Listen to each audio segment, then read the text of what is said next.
ॐ विश्वं दर्पणदृश्यमाननगरी तुल्यन्निजान्तर्गतं पश्यन्नात्मनि मायया बहिरिवोद्भूतं यथा निद्रया यः साक्षात् कुरुते प्रबोधसमये स्वात्मानमेवाद्वयं तस्मै श्रीगुरुमूर्तये नमः इदं श्रीदक्षिणामूर्तये बीजस्यान्तरिवाङ्कुरो जगदिदं प्राङ्निर्विकल्पं पुनः मायाकल्पितदेशकालकलना वैचित्र्यचित्रीकृतं मायावीव विजृम्भयत्यभिमहायोगी वयस्वेच्छया तस्मै श्रीगुरुमूर्तये नमः इदं श्रीदक्षिणामूर्तये तस्मै श्रीगुरुमूर्तये नमः इदं श्रीदक्षिणामूर्तये। ॐ सहना भवतु सहनौ भुनक्तु सह वीर्यं करवावहै तेजस्विनावधीतमस्तु मा विद्विषावहै। ॐ शान्तिः शान्तिः शान्तिः। सदाशिवसमारम्भां शङ्कराचार्यमध्यमाम् अस्मदाचार्यपर्यन्तां वन्दे गुरुपरम्पराम्। ॐ मंत्र नंबर 7। उपनिषदं भो ब्रूहि इति उक्ता ते उपनिषद Brahmi वावते उपनिषदम् अब्रूमेति। So teacher feels that now teaching is over, so he just takes a moment. He was silent, but then immediately a student gets up from the class and makes a request. What? Upanishadam bo bruhi. Well, oh teacher, please teach me the Upanishad. You can understand what kind of a question it is. So, what was going on since 40 lectures? What was that? I mean, so anyway, so Upanishadam bo bruhi. Or revered sir, please teach me Upanishad. Uktate Upanishad. Teacher very kindly said, he doesn't lose any despair. I mean, he does not show any kind of a despair, but then he says, well, Uktate Upanishad, I have already taught you the Upanishad. And then still further he adds also, teacher adds, Brahmi Vavate Upanishadam Abruma iti. Brahmi Upanishadam I have already told you. Brahmi means which is connected to Brahman. Brahmanaha iyam Brahmi. Because that is a Strilinga, because Upanishad is a Strilinga word. And so it can, so here it says Brahmanaha iyam Brahmi. So Brahma Vishaya ityartha. That which is connected to Brahman is Brahmi. Means the knowledge of which the subject matter is Brahman. So I have already taught you the Upanishad which reveals Brahman. Indeed, Vava. Vava means basically you have to say why. So it is indeed. I have told you this. These are all particles. Ha, why, etc. And that indicates that it is, indeed, to show an emphasis. These are particles used. Ha, why, etc. So, Bo Upanishadam Bruhi, sir, please teach me Upanishad. Well, this teacher is very great and he without any kind of a reaction, he says, well, I have already taught you the Upanishad, whose subject matter is the Brahman. Now, here you may feel that Upanishad, as though wants to present that dull student. No, that's not the criteria. That is the purpose of this question. Upanishad will not do. If Upanishad does this kind of a job to show somebody's dullness, Upanishad will lose its dignity. And therefore it will never do that job. So, of course, we all will laugh to a student and we will laugh what kind of, question, a student asks and that to Upanishad presents also. That could not be the case. So, we will have to understand properly. And so, what is the idea behind this question? that Upanishad well definitely creates an occasion, for talking something more here. It wants to convey a few more things before it closes totally. So knowledge of Brahma Vidya itself is a moksha.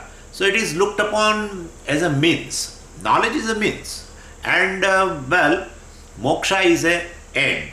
So in the wake of one, the other happens to be like this. So we've considered jnanam as a means for moksha.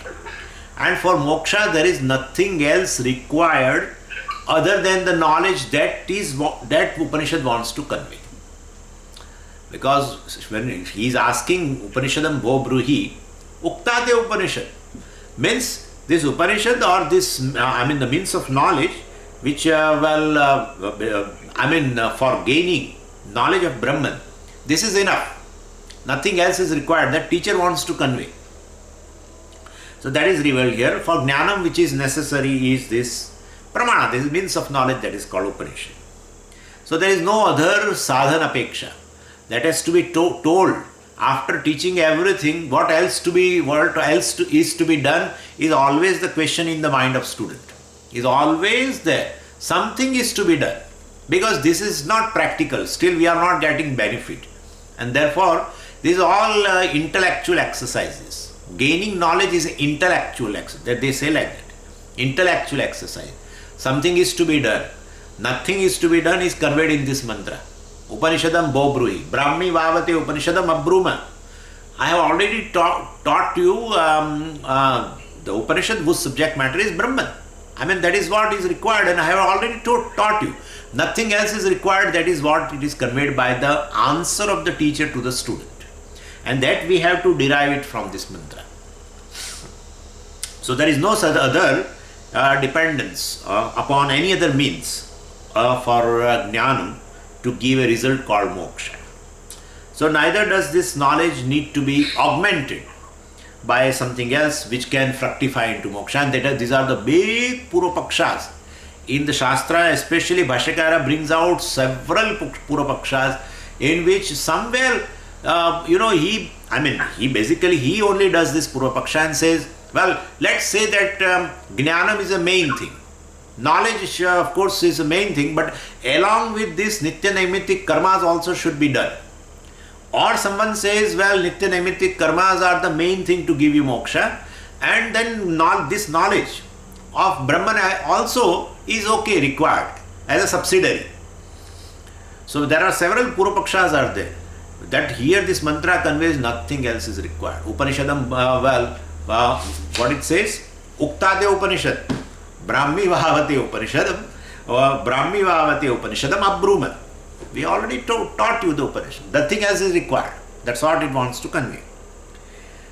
And Jnanam and Karma has definitely a big difference.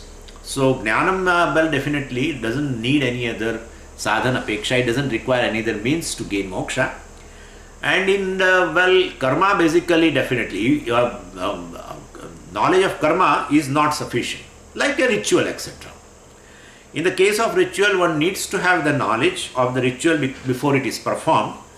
Then the phalam of this ritual is dependent upon the proper performance of the ritual.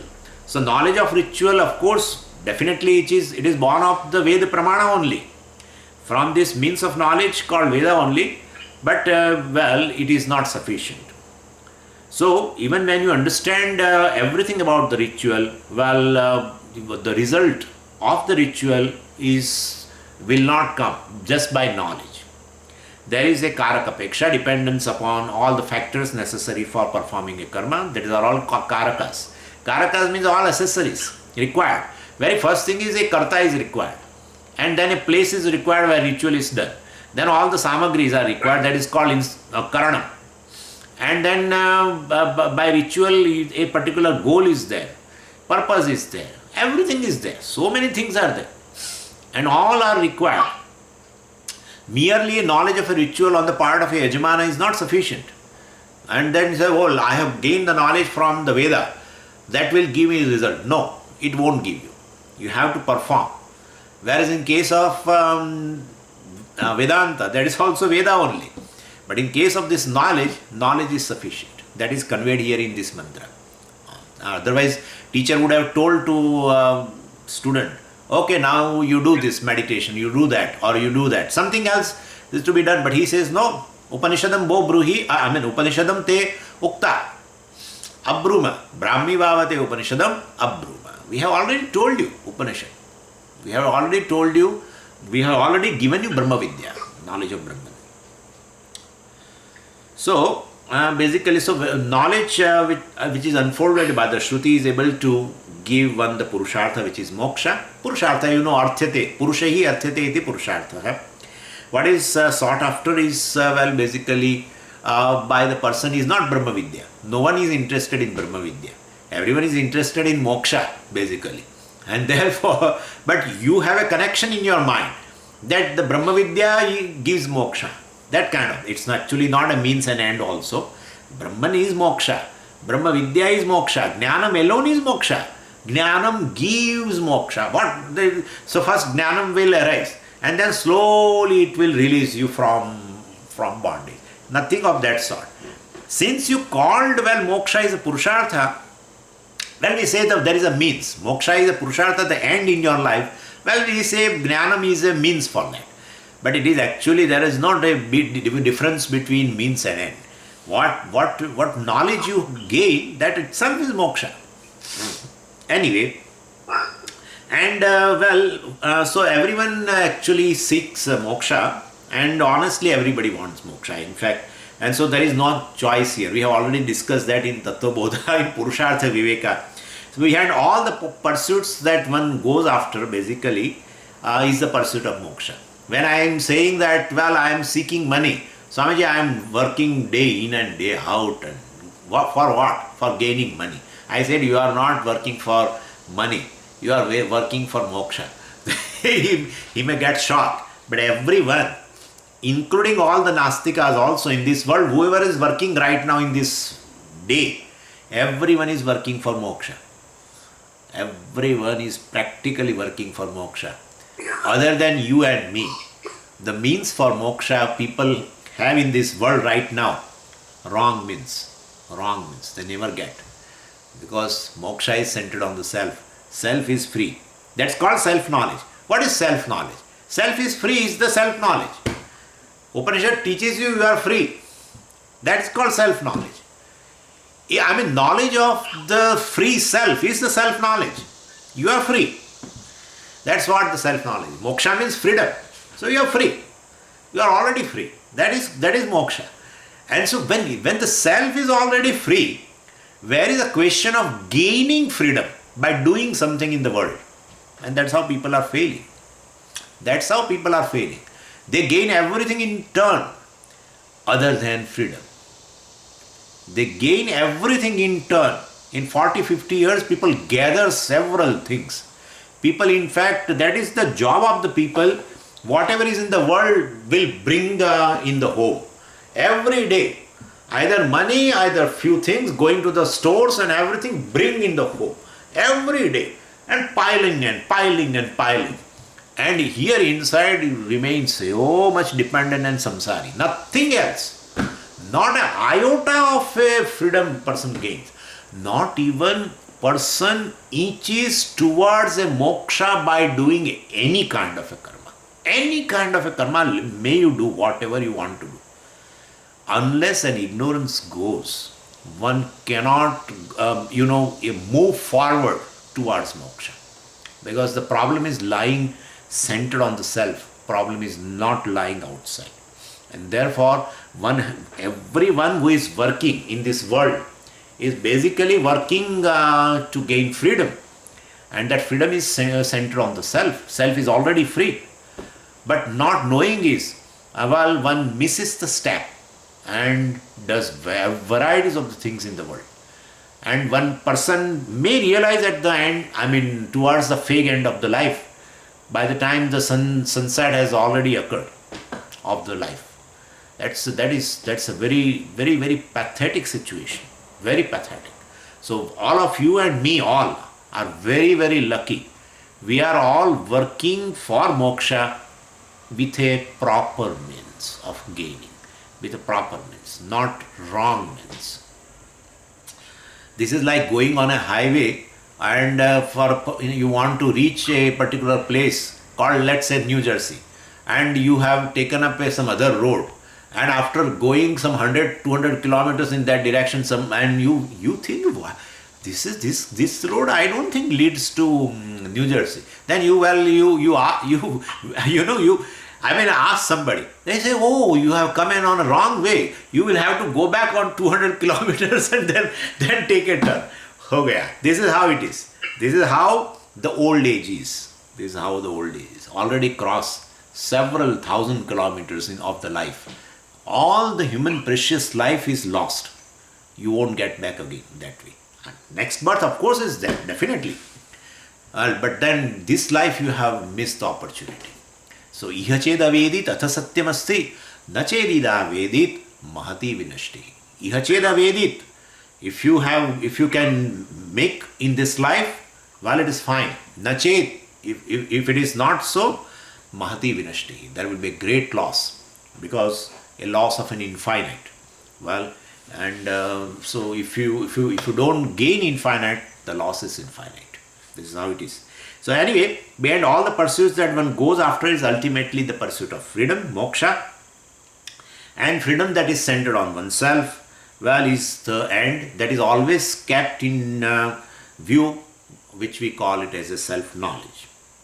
So like any other knowledge, it also does not depend upon anything else, except the appropriate means of knowledge. And so, but this, basically self-knowledge has a certain special features, and that is where the preparedness comes in life. The person must be capable of knowing. Like I can talk you, first let's say a person interested in this subject matter called Brahman or Atma, and he wants to gain, he wants freedom also, and he is capable of knowing also, and but cannot understand, suppose if the medium of instruction by the teacher, the teaching is in a Sanskrit language, suppose, then definitely one's mind is not prepared for that. So even though he is an intelligent person, he has an acumen, and the teacher is also efficient, and that person has no other obstacle also, but still he is not prepared for the knowledge, because he doesn't have that linguistic samskara basically to gain the knowledge. So mental preparedness is required in terms of gaining knowledge.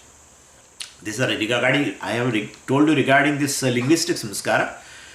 But other than that also we can talk about that the subject matter is basically I, that is Atma, which is which is self-evident. And and in Vedanta, of course, in the teaching, nothing else is talked about which is beyond one's experiences also. So the Upanishad only talks about the I, and analyze one's pain and pleasure, which is one's own experience. It also analyzes one's dream, sleep and waking experience. All these experiences are very personal, very intimate to oneself, and Atma is self-revealing. And you are saying also I am, etc. Well, you may say I am samsari, you may say, but still then what is to be taught? Everything is there. Atma is right there, everything is there. Then what is to be taught? And then, well, teacher says, you don't say you are samsari. Drop that word and say I am Brahman. No, I am not ready for it. Okay, then therefore a mental preparedness is definitely required. More than, this is English language, nothing to worry about Sanskrit. Even if it is told in English or in Gujarati or whatever, ultimately basically the mental preparedness is required. What is that mental preparedness? Well, I am able to understand the medium of instruction or the teaching. Then still if I don't claim I am Brahman, then what is required? Well, we say mature human being is required. Maturity of the mind is required. What is that? Well, the person who is a dispassionate, who is objective, and who is able to command some compassion, and he has a understanding and readiness to reach out, basically spontaneously, being sensitive to others' pain, etc. Well, this is the preparedness is going to be stated, of course, by the teacher in the next mantra itself. And so here in this mantra itself, this ground is prepared. Well, because because the person, he says he has, he is asking a question, the student is asking a question, please teach me Upanishad. He has already taught Upanishad. So without leaving anything to be desired. And so it is, the teacher says that I have taught you Upanishad, means he was present in all the classes, 40 classes, he was there. He was there. And then therefore there is a expectation of something else on the part of the student. He says, teacher says, I have everything I have taught you about regarding Brahman, and you are saying, teach me Upanishad, means, mental preparedness is lacking. And that is where he is going to talk. The teacher is going to tell in the next verse, next mantra. So, the student is not a new entrant. He has been listening to the whole teaching in the class. So, the Upanishad seems committed to convey two ideas through the student's question. First idea by this question in this mantra of the student.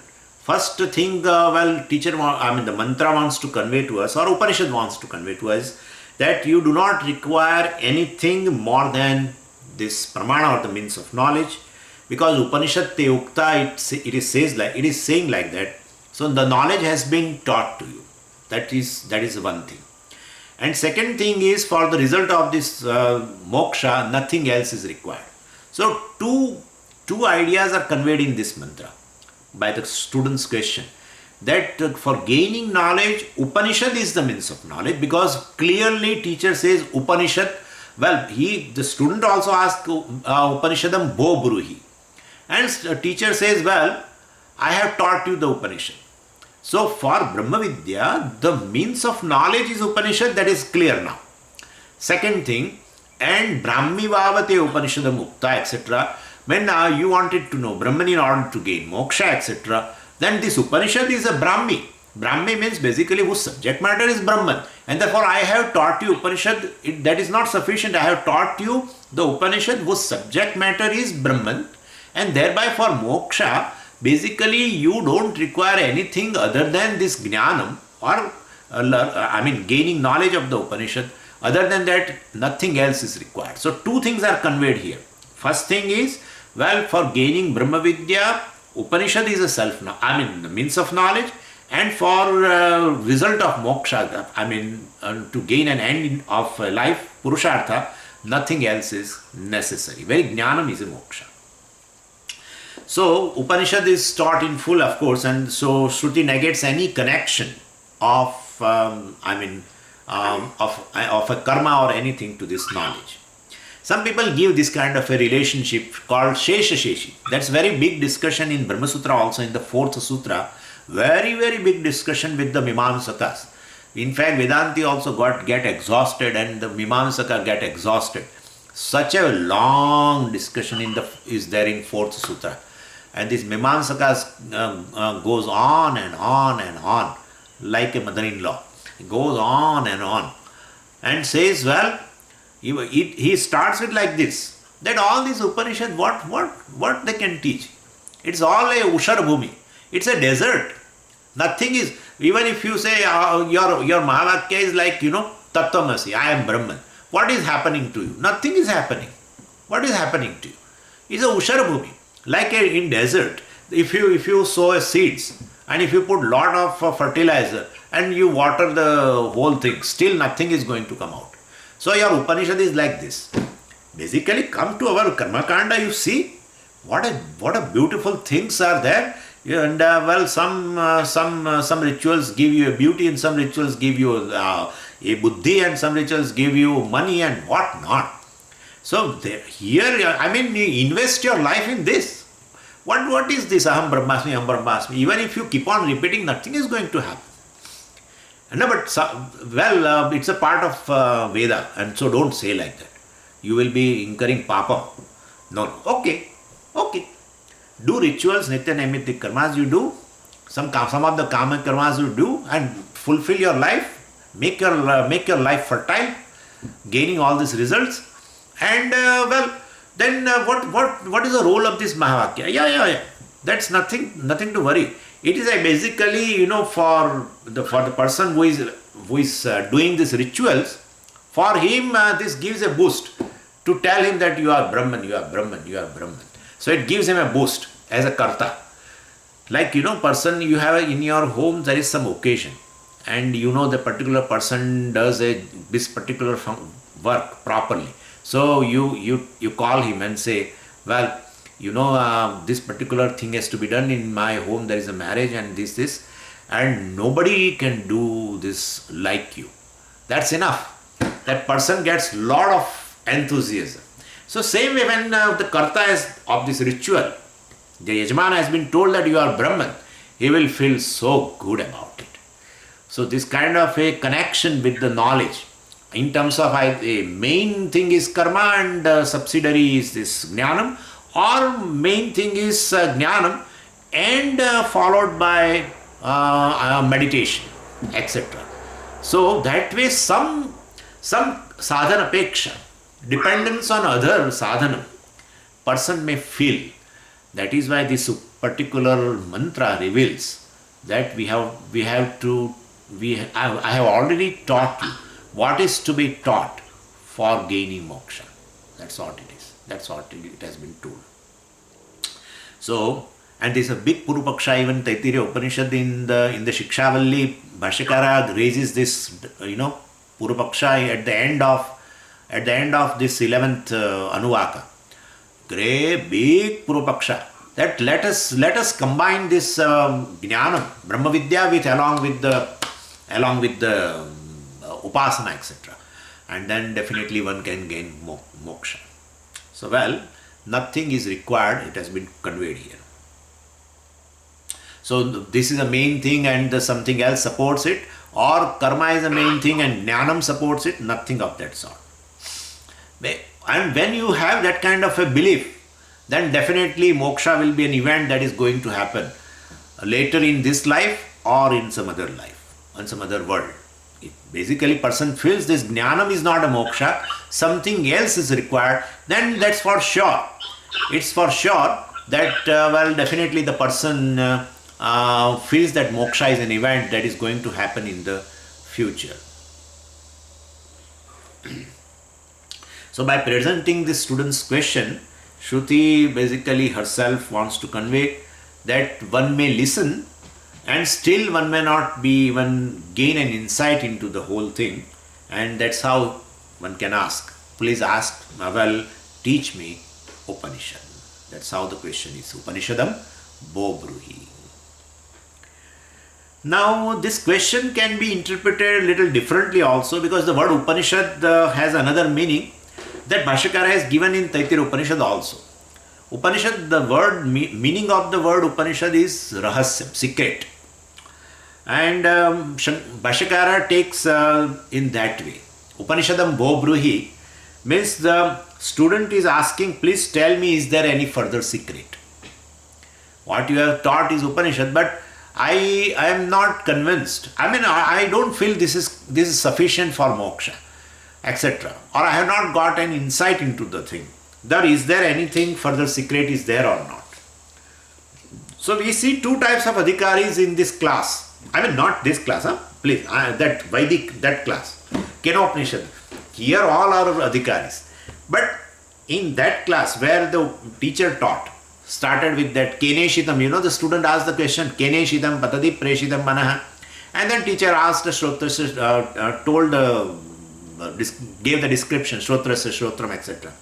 And later on you found that there are two types of students, because one of the student confirmed what? The teaching of the teacher. Well, he said, Naham manyesu vedeti, nona vedeti vedacha, yonas tadveda tadveda, nona vedeti vedacha. Well, Naham manyesu vedeti. He got up in the class because, the teacher asked me, he wanted to confirm. After teaching in the first and second chapter, then definitely at the end, teacher wanted to really know. Like suppose after this Kenopanisad class is going to be over, right now the whole Upanishad is going to be over. Suppose if I keep one session of questions from my side, or not your questions. If I am going to ask some questions, I am sure there will be only 2 3 people will come. Otherwise, so it could happen. It could happen. So this teacher wanted to confirm whether the people the students have understood or not, and therefore he said, "What is Atma and what is your understanding about Atma, etc." And then one student got up and said, "Naham mannesu vedeti, no na vedeti vedacha." Well, I don't say that I know Brahman. Then teacher must be getting a shock. But he said, no. It is not that I don't know also. Naham mannesu vedeti, no na veda, vedacha. No na veda iti, vedacha. Don't say that I don't know. I don't say that I don't know. Vedacha, I know also. That's how he said. And he in second line he said, Yonas tadveda tadveda. Among this class, whoever understood this my answer, well, they also know Brahman. That's why. So that is how he told. Naham mannesu vedeti. Well, I don't say I know Brahman, means I don't objectify the Brahman. My mind does not illumine the Brahman. My mind doesn't objectify the Brahman. The way I say I know the pen, I can't say I know the Brahman. Definitely I don't know Brahman like that. But it's not that I don't know Brahman also. I know. Yeah, I don't know as an object. Then how I know? I know it as a subject. I am a conscious entity, self-revealing entity. And I know that conscious entity is a Brahman, limitless consciousness. That's very beautifully he said. By saying Naham mannesu veda, I don't know Brahman clearly. Or I don't say that I know Brahman by saying that he has negated Brahman, as an object of knowledge. And therefore definitely what is left over is a subject. And that is how he said, well, I know. Then how I know? I know it as a subject. That's what he conveyed very beautifully. And among all of the students who know this answer, my answer also knows the Brahman, etc., etc. So that is one type of a student was there. And this is, Shruti presents this other student also now in this mantra. But Shruti is like a mother, basically, and wants to help all the students and seekers. She is not interested in making judgment about anybody. She also does not think that anybody is incapable of knowing. That is what it wants to convey. Everybody is capable of knowing, but at a given point of time, if the person is not able to understand, then that person has to gain some preparedness. That is what is conveyed here. Gain some preparedness in order to know. And well, gaining preparedness is not gaining moksha. Gaining preparedness for the knowledge and then gaining knowledge is a moksha. Gaining preparedness for the knowledge and then gaining knowledge and then a person gains moksha. So knowledge alone is a means of moksha, and knowledge takes place through Shastra Pramana, through Upanishad. That is also conveyed here. So that is how a question is put in the mouth of a student. Well, Upanishadam bo bruhi means he has not appreciated what has gone by in these so many classes. It has not gone into his head. Therefore, for gaining knowledge, a preparedness is required, is conveyed in this mantra. And well, after gaining preparedness, this Upanishad only is going to give you the knowledge. That is also has been conveyed. So this is how beautifully this mantra reveals that preparedness is required for the knowledge. And not only that, for moksha, knowledge alone is sufficient. That also is conveyed. And preparedness, as I told you, is here maturity. And maturity does not imply absence of any emotional pain. So anybody can have emotional pain because that has something to do with the childhood or with the life which has gone by. I would like to talk about it. Anything, some of the incidents have happened in our life which were very shocking. And at that time, well, if our mind is not able to handle it properly, the Ishvara has done an arrangement of pushing that incident into the unconscious so that the person will be saved. That is the very beautiful arrangement Ishvara has done. Because at that moment of life, well, I am not ready to handle that situation. Then definitely it is pushed back to unconscious. It goes into unconscious and the person is saved. That is Ishvara's arrangement. So, so basically, this kind of emotional pain, maturity does not imply that absence of any emotional pain. Its maturity is one's understanding, basically one's non-condemning disposition. Basically, one neither condemns oneself because some emotional pain has surfaced, and then I condemn myself. Well, I'm not ready for this knowledge. I'm not prepared for this knowledge. One may feel so, but that's not so. Maturity means you neither condemn yourself, neither you condemn anybody in a class. This person, what he Swamiji, after so many classes also, he is like, his question, you can see what question he is asking. He neither condemns anybody. And this is what we have to learn from this Upanishad. That Upanishad does not condemn anybody, and nor it condemns oneself. Even any kind of emotional pain comes out. Emotional pain comes out especially for the spiritual seekers. If every spiritual seeker is vulnerable for this emotional pain to surface from the past incidences, it is going to come. It is going to come, and one has to handle. Pujya Swamiji talks about it at a great length. It can come in two kinds of situation. Even it can come in a religious life also. It's like, suppose a person is doing let us say he chose that for this month of Shravanam, people take a particular mantra. Let's say Om Namah Shivaya mantra. And this I'm telling you about the right, I'm the true incidents. I am not imagining, I'm talking to you true incidents. And the person chose to do a Om Namah Shivaya or any Dakshinamurti, Moola Mantra or anything in life, in this month. And daily he or she does. And he gets up in the morning at 4 o'clock, get ready and bath, etc. And he get ready and does. And he enjoys day by day so much.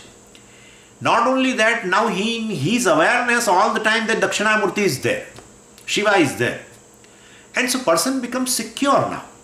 As yesterday I told you, by relating to Ishvara, your ego becomes secure. And when you feel secure, that old incident in that, at that time, feeling so much insecurity, you are not able to handle that situation, and that incident has gone to the unconscious, that incident now will come back to the surface because now you are feeling secure. In presence of Ishvara, because of this relating to Ishvara in this way, doing japa, etc. And then same thing surfaces. And person for no reason starts crying. For no reason. He or she wonders that I am daily enjoying now this japa and there is nothing happening. I am at the home, I have not gone to office, and I have no bitter incident in this so many days. And I don't know what is happening. He or she starts crying.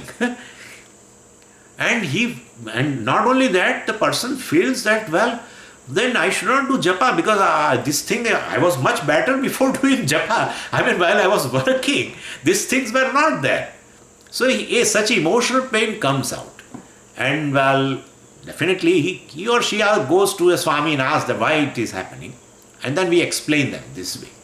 That when the incident happened to you, and that she or she right now in this position cries, but he suffers the pain, but not able to relate to an incident, that this particular incident has now surfaced. He or she will not be able to narrate it also. But it is the same incident has surfaced, and it has surfaced to go out now, because you are now secure, you are mature. Doing either a religious, whether you are a spiritual person or gain this teaching and understood cognitively and feeling that security, or person is leading a religious life and an intense religious life in terms of doing japa, etc. In either of the situation is going to come. This kind of emotional pain is going to come. And that pain is surfacing in order to go out. Who is bringing out? Ishvara only is bringing out. Because basically, well, Bhagavan, has covered this unconscious in order to help at that time. Now, in order to make you not separate from him in any way, Bhagavan wants to release it. And so it comes to to your mind, and in order to go it out, but not able to understand. Person definitely judges oneself by looking at oneself through some pain. When he says, well, Swamiji, I am not considering myself as a adhikari or a prepared person for this knowledge. Well, your estimation about yourself is not objective. It's not objective. So, well, definitely it has come to the surface to go out, because now you are so secure. You know cognitively also that, well, nothing is going to happen to me. I am asangaha, etc. Either in a spiritual life, when your study, etc., is so intense, and you feel even indirectly that, well, I am most secure person, etc., etc. Your insecurity gets dropped even partially. Well, the same incidents which in the stages of insecurity, which has been pushed back to the unconscious, now comes back again. But that comes to the surface, to the mind, in order to go away. And therefore, well, don't judge yourself. Well, that is a mature, maturity is this, that you don't condemn yourself in this situation, neither you condemn others. If you see this kind of a thing in others, don't condemn anybody. The pain is going to come, and everyone has to handle one's own past. This is going to come. One has to handle through the knowledge, and one has to not judge also oneself, and neither one has to condemn myself, or neither has to condemn others, and then again gain a preparedness for the knowledge. So this is what I wanted to convey here. And so what is necessary is just a compassion that encompasses all the other qualities mentioned in the Shastra. So means when one's antahkarana, well, one should be able to accommodate others, not judge others. In a class, so you will definitely, when you are sitting and learning something and you are able to appreciate, you are going to judge others. In comparison to you, others are like this. Or in other ways also you judge. In terms of values also you judge. Well, don't judge anybody. You accommodate everyone, because you are like a space. Like the space accommodates everything. So, well, I am like a space. I am all pervasive. Well, I accommodate everybody. Forgive everybody. Accommodation, the other meaning of accommodation is forgive everybody. One Acharya has given a very beautiful example. Like a bunch of balloons are there, right? And they are tied to many threads. So many threads, and person is in order to make free all the balloons in the sky. Very beautiful, no? When they go in the sky, it looks so beautiful. So in order to give them freedom and to move, to move about in the space, well, you have to cut the thread, and you are cutting the thread. All the threads you have cut, but one thread you have kept. Still, they are not free. Still, all the balloons are with that. In your hand. So that is the same way. If you want to make free yourself completely, don't keep any kind of a grudge. Don't judge. Don't keep grudge for anybody in the life. Cut all that kind of a threads. Even if you cannot forgive a single person in your life, understand the moksha is away from you. Moksha is away from you. Because you are looking that person as a person, and he is a target for you, or he has done something to you. So you also look upon yourself as a person, and you look upon that person also as a person, definitely. And therefore, till then you are not Brahman. You are not free. So forgive every person. Accommodating everybody means forgiving everybody. That is the maturity, that is the preparedness for this knowledge. So, well, because we are dealing with the infinite. Infinite means which includes everything, and therefore we accommodate everything. So person tells, Swamiji, I am ready to forgive everybody, but this person I will not forgive.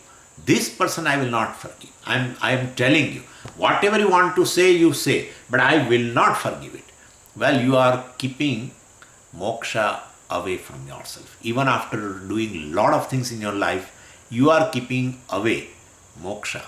And nobody is responsible. You only are responsible for that by not forgiving, by not accommodating. So, well, you accommodate everything, you are infinite, you are Brahman, you accommodate everything, then definitely that person also is accommodated. And that accommodation is in the terms of forgiving the person. So anyway, so if a person is compassionate and well, so we are talking about this preparedness of the knowledge. So here, if person is compassionate, he does not manipulate the people, the world, etc. And also Puja Swamiji says a very beautiful thing which I would like to share is love, he lives day by day. He lives day by day means, then that person is a prepared person. Lives day by day means what? Living day to day, day by day is a reality in fact. Puja Swamiji explains that. Living day by day is a wise thing also, and it is a reality also. And because, what the day you have got today, you and me both, that's a reality. Tomorrow is an imagination. Past has gone. Tomorrow is a merely imagination. Believe me, definitely. What you may imagine and about your future, starting from tomorrow, but it's just imagination. What you have got today, in fact, this moment itself is a moment for you. That's how Pujya Swamiji sometimes says, well, living in a present is the preparedness for the life, or preparedness for the knowledge. Living in present, because you are going to gain the knowledge of the present, which is present, all the time present. That is what the Sat is. Sat means existence. Existence means present. Then one's mind also should be tuned to the present. That's what it says.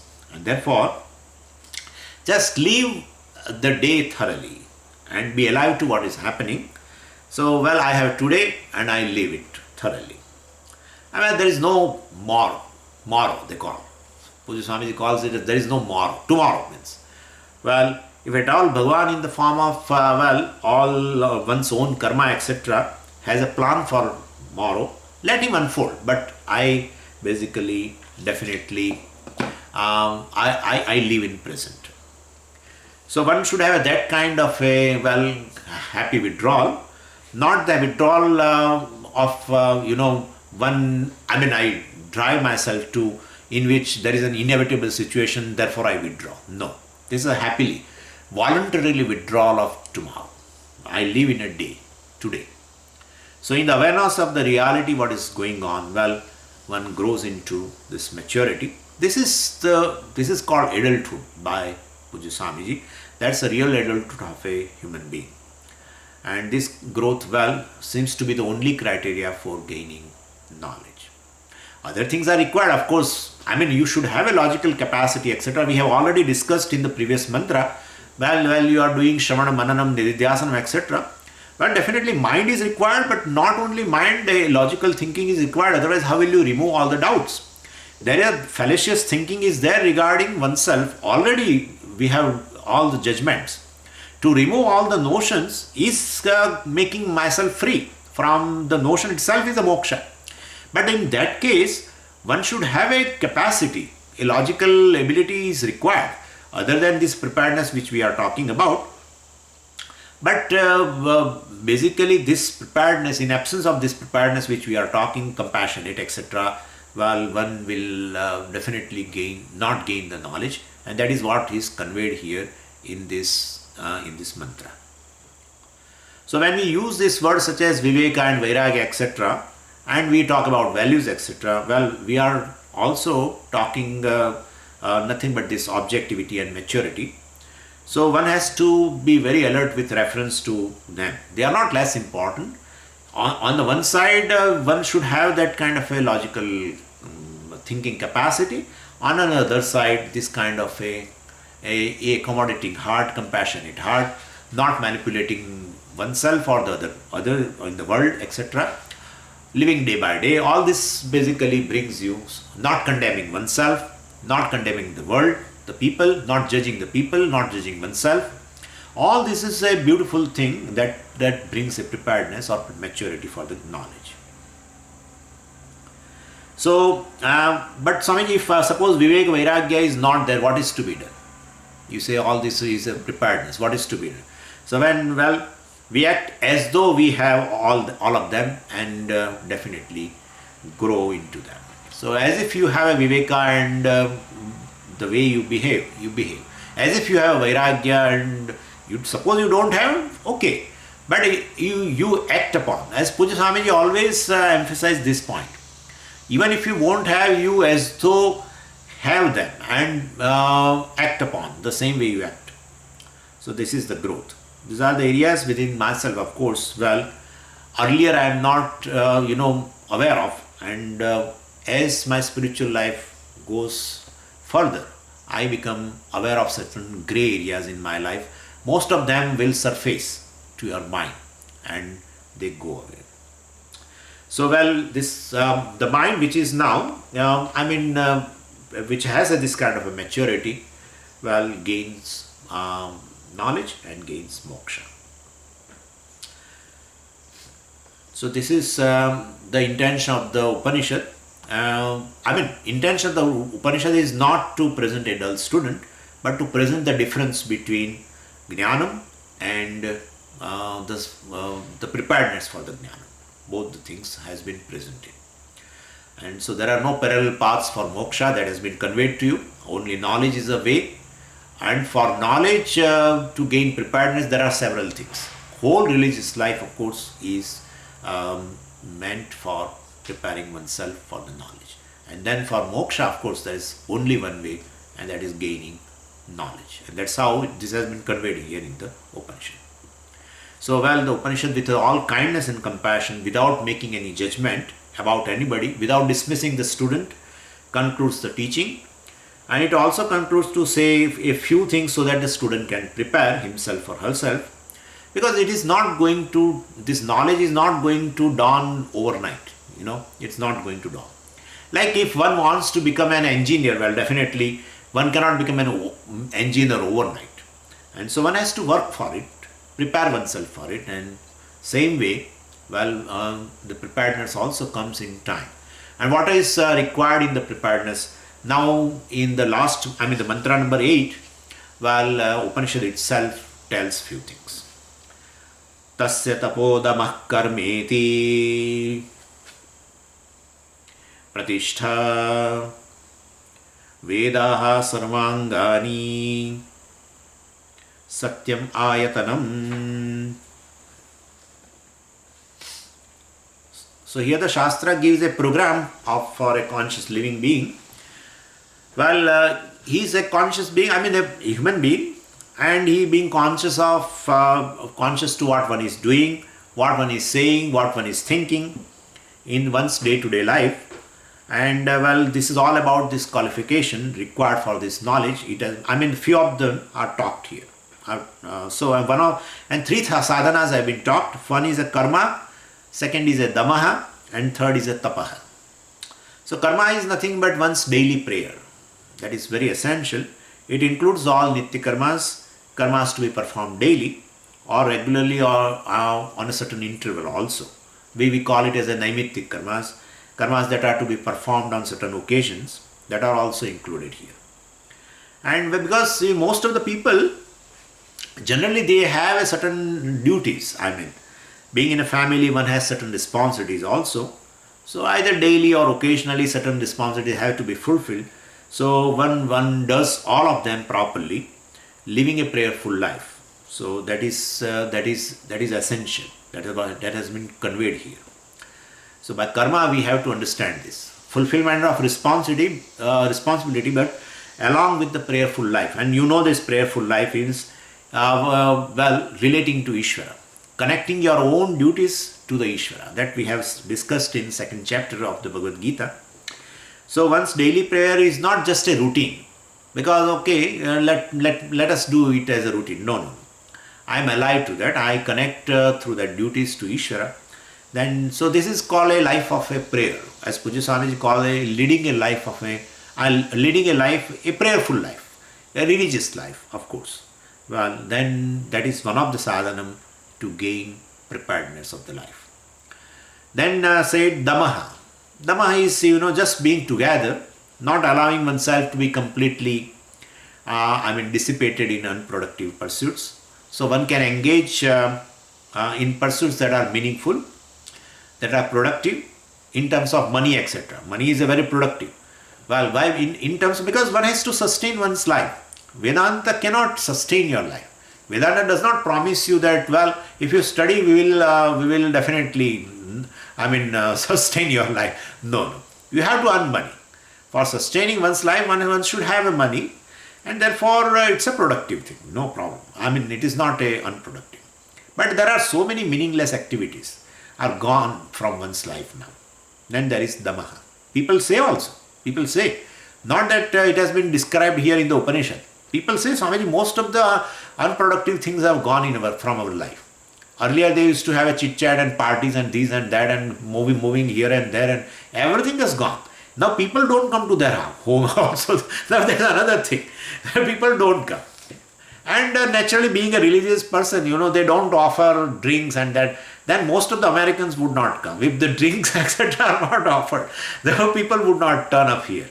Definitely. So if people have either they will have a pursuit of earning money, may not be that also, but either earning money or they doing a prayerful life. Doing daily some pujas are there, some chanting mantras are there, some paranam may be there, and then shravanam is there. And sometimes, certain very essential duties, they fulfill. Other than that, everything has gone. Means that is called damaha.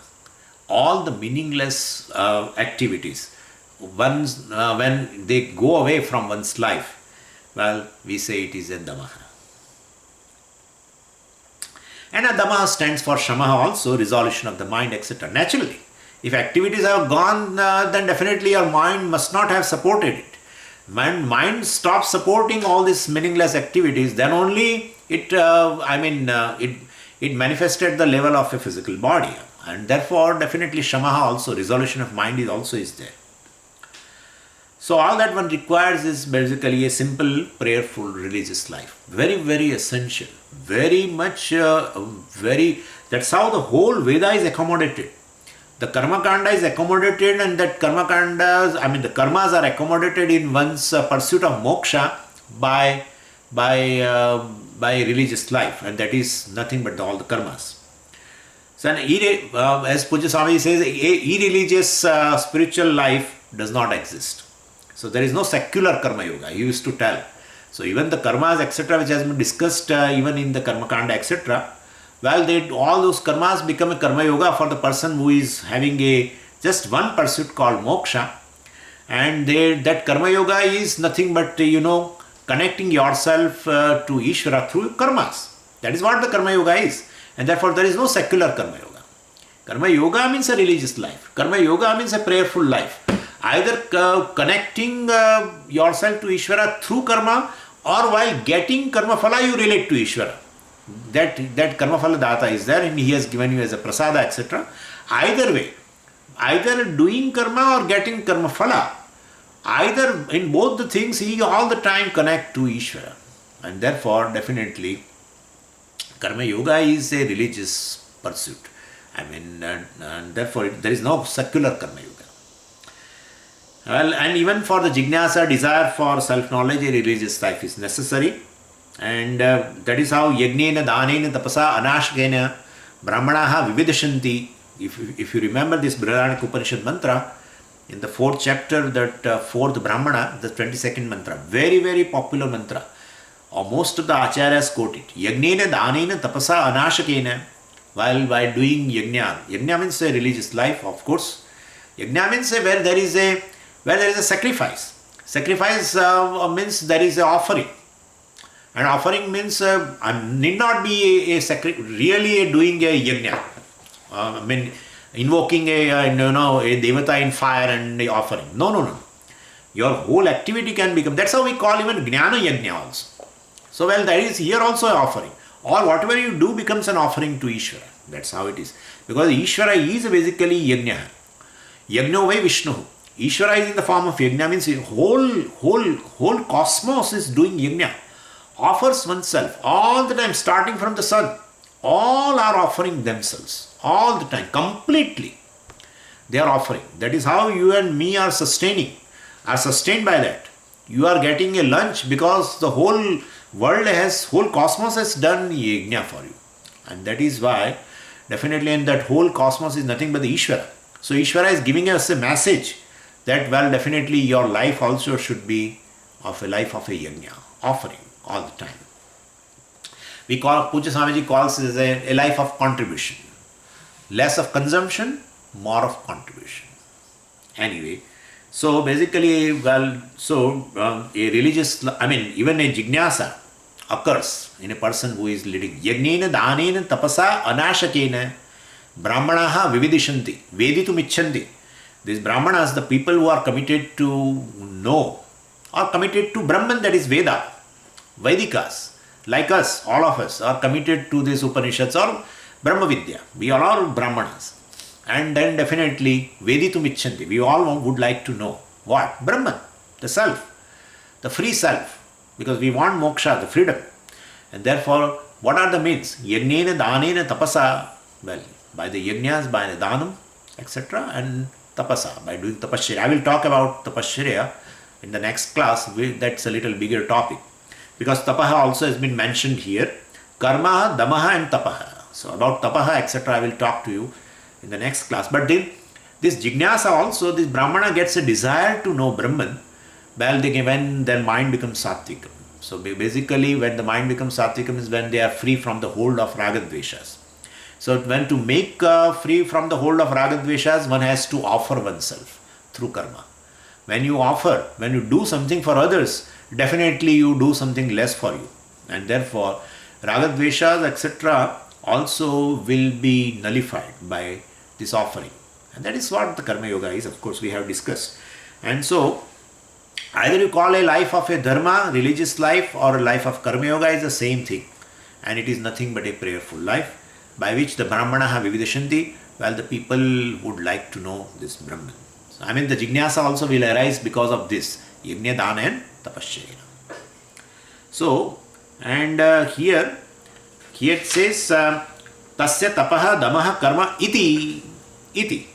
So iti, well, basically, iti means something else you have to include. So Bhashyakara says, well, you can include amanitva, the gunas also. Virtues, like absence of demand for respect, amanitvam, adambitvam, ahimsa, kshantihi, arjavam, acharyopasanam, etc. Arjavam means straightforwardness, alignment in your life. Alignment. What you speak, you do. What you think, you speak.